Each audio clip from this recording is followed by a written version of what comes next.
Olá, alunos do sétimo ano, professor Fernando Rodrigues, trazendo para vocês mais uma aula de História com slide, dessa vez acerca das civilizações da América.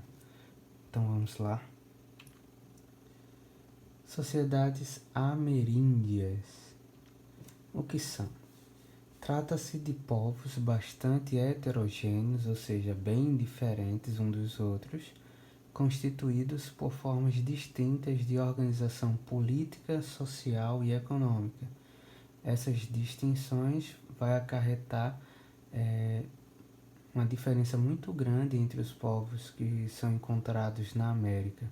Alguns vão ser nômades, seminômades, outros vão viver em aldeias, vão viver da pesca e da caça, da coleta também. Outros vão constituir grandes impérios com uma sociedade bem hierarquizada.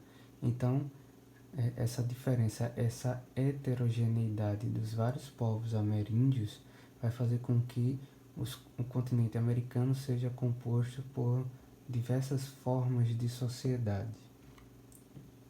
Alguns eram nômades e viviam em comunidades relativamente simples, outros alcançaram um avançado nível de desenvolvimento social e econômico. Costumam-se classificar as civilizações ameríndias com base no critério geográfico, ou seja, nos territórios que ocuparam no continente americano. Por exemplo, na região da América Andina, situada na costa oeste da América do Sul, foi ocupada por diversas sociedades, das quais se destacaram os Incas. América Andina, porque corresponde ao local onde se estende a Cordilheira dos Andes. A outra região, a Mesoamérica, que atualmente corresponde ao sul do México e à América Central.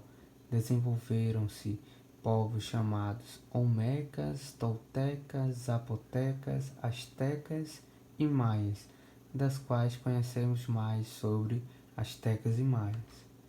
Também chamadas de civilizações pré-colombianas, pois já existiam antes da chegada do navegador Cristóvão Colombo.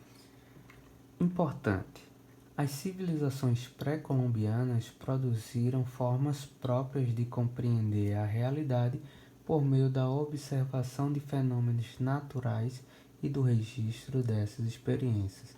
É através dessa observação e dessas experiências que os três grandes povos da América Ameríndia vão desenvolver formas complexas de arquitetura, de calendários, de rituais religiosos, dentre outros. Os elementos místicos muitas vezes determinaram aspectos dos assentamentos urbanos, porque o local escolhido para ser construído uma cidade ou a própria capital teria que ser designado pelo conhecimento astronômico e religioso, transformando-os em cidades de importância político-religiosa com monumentos que ocupavam posições centrais no espaço urbano. Observem no mapa o Império Azteca lá no alto, logo abaixo na América Central e no sul do México o Império Maia e na América do Sul o Império Inca. Para refletir, então, a chegada dos povos europeus causou a morte de grande número de pré-colombianos, em razão dos confrontos bélicos com os colonizadores, dos trabalhos forçados e da disseminação de doenças e epidemias oriundas da Europa, como a varíola e o sarampo. Então, as constantes guerras com a chegada dos colonizadores, com um aparato militar, balística e até de armamento muito superior aos ameríndios, fazendo com que grande parte dessa população fosse dizimada e muitos povos simplesmente desaparecessem. Os que sobreviveram foram mortos pelas doenças trazidas pelos europeus, desconhecidas pelos povos ameríndios e, quando não, escravizados. Civilização Inca. Essa cidade que você está vendo na imagem é uma cidade muito importante, hoje cartão postal, chamada de Machu Picchu, que fica no Peru. O Império Inca existiu na América do Sul entre 1200 e 1533. Os Incas habitavam um extenso território localizado nas montanhas da Cordilheira dos Andes, por isso América Andina, englobando a região que atualmente corresponde aos países Equador, ao sul da Colômbia, ao Peru, à Bolívia, ao noroeste da Argentina e ao norte do Chile. Aí está no mapa, desde a Colômbia até o Chile e a Argentina. A capital do império era a atual cidade de Cusco, abrangendo diversas nações e mais de 700 idiomas, sendo o mais falado o Quichua. Os Incas tinham um governo teocrático e centralizado. Como assim teocrático? Teocrático é quando o seu governante ele acumula poderes políticos e também poderes religiosos por ser compreendido como uma encarnação de uma divindade ou a emanação de um Deus. Sustentado por uma estrutura social hierarquizada que atribuía poderes absolutos ao imperador, ou seja, abaixo do imperador existiam várias camadas sociais que iam de burocratas ou trabalhadores do imperador até camponeses e escravos. A sociedade inca era dividida em 3 camadas: a realeza, a nobreza e o povo. O imperador era reconhecido como filho do sol, uma espécie de divindade. A agricultura inca. Método de agricultura. Os incas criaram um sistema de terraços agrícolas, o que lhe permitiu cultivar nas encostas das montanhas, e isso foi um diferencial para a sobrevivência desse império por conta da dificuldade de praticar agricultura num terreno que não propiciava esse tipo de atividade, por ser um terreno muito montanhoso com poucas planícies. O plantio era feito em terraços. Os incas foram os primeiros a utilizar o sistema de irrigação. Daí você percebe o quanto era sofisticado toda essa sociedade. Essa agricultura foi possível produzir alguns produtos importantes. O milho e a batata era a base da alimentação da cultura inca, mas eles também plantavam feijão, abóbora, quinoa, algodão, amendoim e goiaba. Quinoa é esse grão que está aí na imagem, logo acima. A lhama fosse usada para transportar as colheitas, esse animal era também a principal fonte de couro. Muito importante, ainda hoje, na região dos Andes, a lhama já era domesticada na época dos Incas. Inca. Os Incas eram politeístas, ou seja, eles adoravam uma diversidade de deuses. A maioria de seus deuses representavam elementos da natureza, destacando-se o culto do sol, que é uma característica muito comum entre os povos mais antigos, seja ele na América, na Europa, na África ou na Ásia. O sol é muito importante no ponto de vista desses povos antigos e sempre a divindade relacionada ao sol é uma das principais, se não a principal divindade. A religião estava presente em todas as áreas de suas vidas. A política, nós já falamos, o próprio imperador era o filho do sol. Na agricultura e nos ritos religiosos, pois o calendário anual era repleto de festividades, rituais relacionados ao plantio e à colheita. Seus deuses: o Viracocha, a divindade criadora da ordem do universo de tudo o que nele existe. Inti, o deus do sol, divindade mais venerada na religião inca. Mamaquilha, deus da lua, a contraparte feminina do sol, responsável pelas marés e pelos ventos. Pachamama, a mãe da terra, a mãe terra, divindade relacionada à terra, à agricultura e à fertilidade. Como vocês podem ver na imagem, existem vários outros deuses, mas destacamos esses que são os principais. Localização. A civilização maia teve seu início em torno de 1000 anos antes de Cristo, na península de Yucatán, região que corresponde ao extremo sudeste do México.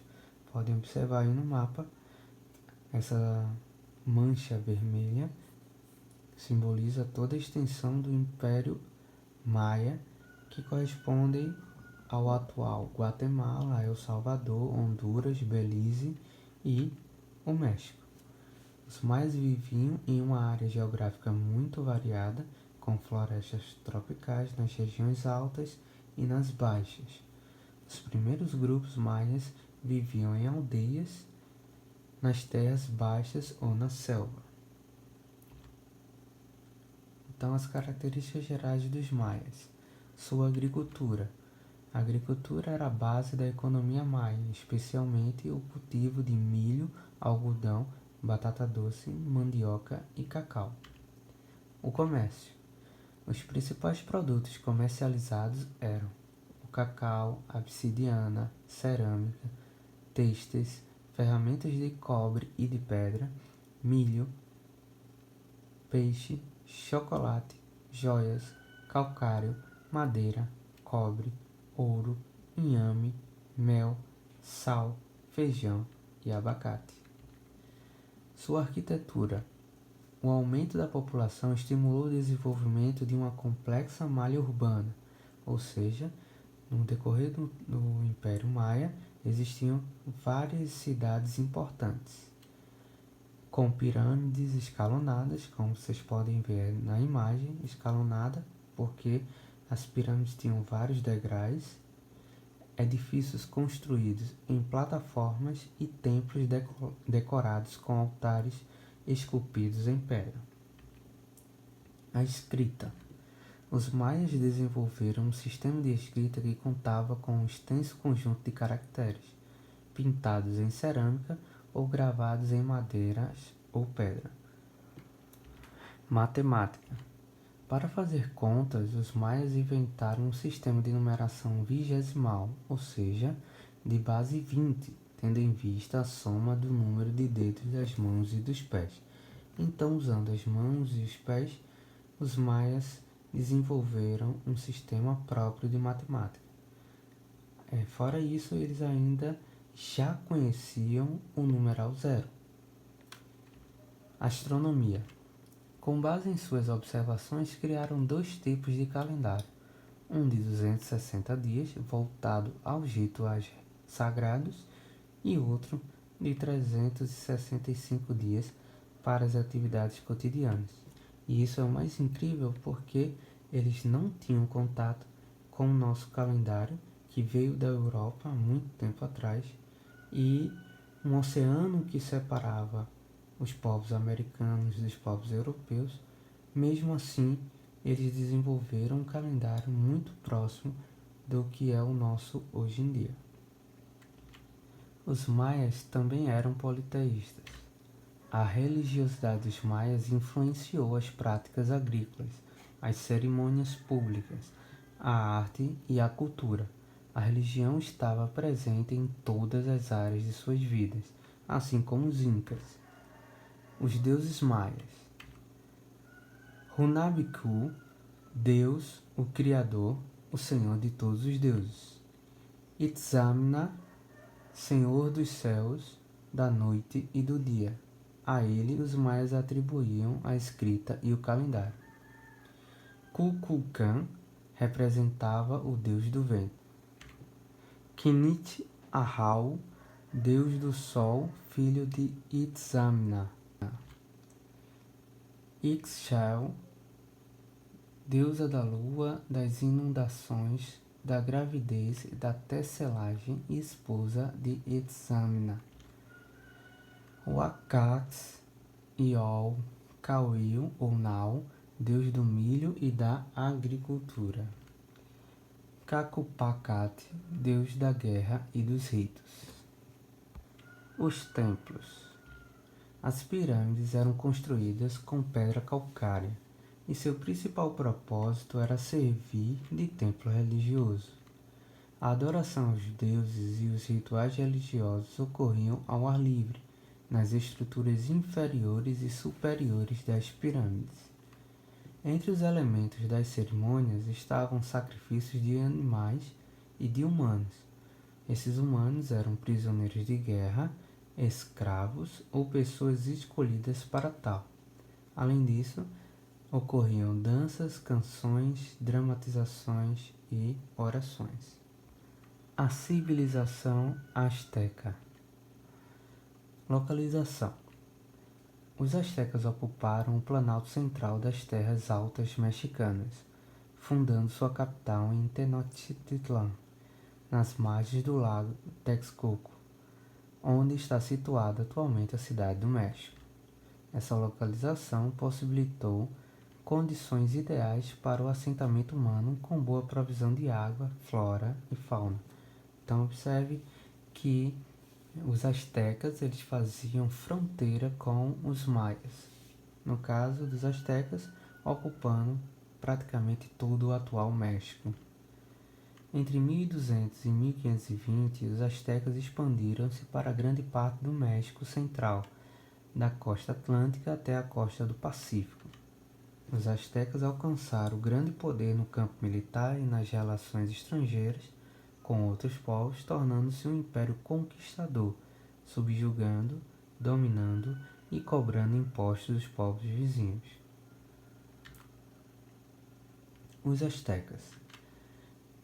Sua economia. A economia asteca era pautada pela subsistência da caça, pesca e coleta. Também praticavam a agricultura. Os astecas desenvolveram técnicas de cultivo em terras alagadiças, denominados chinampas, um sofisticado sistema de plantio em canteiros flutuantes, produzidos com estacas, juncos e lâmanas. Os produtos desse tipo de agricultura em lugares alagados são milho, feijão, pimenta, abóbora, pimentão e tomate. O comércio. Os astecas também desenvolveram uma vasta rede de comércio e um sistema de cobrança de tributos ou impostos. Para tanto, convencionaram um meio padronizado de troca. Sementes de cacau eram usados como espécie de moeda. Nas artes, a alta qualidade das obras astecas impressionou os conquistadores, que no caso foram os espanhóis, assim como as joias astecas, as peças de tecelagem ou cerâmica e esculturas. A sociedade asteca. Na organização social asteca, a autoridade máxima era exercida pelo imperador, ao qual também se atribuía uma natureza divina. Então, assim como os outros povos, o imperador era tido como um deus, e por isso os astecas são considerados sociedades teocráticas. Lá no topo da pirâmide social, abaixo do imperador, óbvio, estava a aristocracia, composta por sacerdotes, guerreiros e funcionários que atuavam a serviço do soberano. Logo após, estavam os comerciantes e artesãos, os pequenos comerciantes e artesãos que gozavam, em geral, de alguns privilégios, como não terem que trabalhar na construção de obras públicas ou servir à aristocracia. Na base da pirâmide estavam os camponeses. eram pessoas livres que se dedicavam à agricultura e à construção de obras públicas, principalmente diques e monumentos. Tinham que servir o exército quando indicados e pagar impostos, porém recebiam alimentos e vestimentas do governo. Abaixo de todos esses estavam os escravizados, em geral prisioneiros de guerra. Eram pessoas que não conseguiam pagar suas dívidas ou que haviam cometido crimes. Pertenciam ao status mais baixo da hierarquia social, não tendo direito absolutamente algum. Religião asteca. Como os demais povos pré-colombianos, os astecas eram politeístas e acreditavam em deuses que expressavam as forças da natureza. Como os nomes dos deuses astecas são bem complicados, eu vou pronunciar de forma lenta, tá? Huitzilopochtli, o mais importante, deus do sol e da guerra. Em sua homenagem, os astecas construíram a pirâmide de Tenochtitlan, na qual faziam sacrifícios humanos. Tezcatlipoca, deus do céu noturno, os ventos e furacões e protetor de jovens guerreiros. Por vezes é representado como um jaguar, como você vê aí na imagem ao lado. Quetzalcoatl, deus da criação, do vento e da fertilidade, era o protetor dos sacerdotes, que na imagem está sendo representada por essa serpente com asas. Astronomia. O calendário asteca apresenta muitas semelhanças com o maia e também é composto de duas partes: um calendário ritual de 260 dias e, paralelamente, um para os afazeres diários, de 365 dias. Este é dividido em 18 ciclos de 20 dias, o que seria para nós os meses. Cada dia tinha um número e o nome representado por um símbolo, e na imagem do lado está o calendário asteca como um artefato. Não acabamos ainda, precisamos revisar, e depois de você rever essa aula, por favor, realize suas atividades referentes a esse assunto. Até a próxima!